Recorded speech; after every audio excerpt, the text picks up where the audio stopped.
அன்புமணிக்காக அவ்வளோ தூரம் பண்ணவர் இப்போ வந்து மேடையில் வந்து நீ திருந்திக்க எல்லாம் திருத்தப்படுவாய்ன்னு ஏன் அன்புமணி சொல்லணும்? திருந்துக்கே திருத்தப்படுவாய்ன்னு அன்புமணிக்கு செஞ்சார் இவர். இது வந்து சாணியை பிடிச்சி வச்சா பிள்ளையார், அது வந்து ஒழுங்கானா பிடிச்சது பிள்ளையாரெல்லாம் குரங்கா போச்சுன்னா என்ன பண்ணுறது? அது வழிச்சு எறிஞ்சா சாணி. அதை தான் வழிச்சு எறிகிற வேலையை ராமதாஸ் பார்க்குறாரு. வேற ஆள் சொன்னால் நடக்காது. ராமதாஸே இந்த கட்சி ஒழிச்சிடுவார், அது ஒன்றும் பிரச்சனை இல்லை. அன்புமணிக்கு போன பிறகு தான் ஒழியன்னு நல்லா நினச்சாங்க. இப்போ ராமதாஸே ஒழிக்கிற வேலையை பண்ண இது கட்சியே இல்லையே சார், காணாமல் தானே போயிட்டுருக்கு.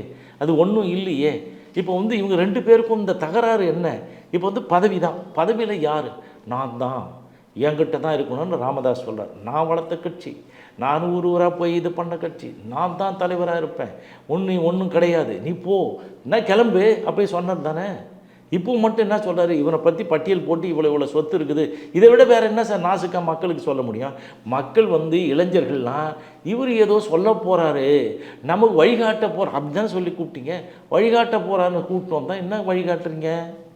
உன் குடும்பத்தில் இருக்கிறவங்களுக்கு வந்து எல்லாரையும் காமிக்கிறீங்க, சின்னதுலேருந்து பெருசு வரலாம், அடுத்தது யார் எல்லாம் இருக்காங்கன்னு உட்காந்துக்கிட்டு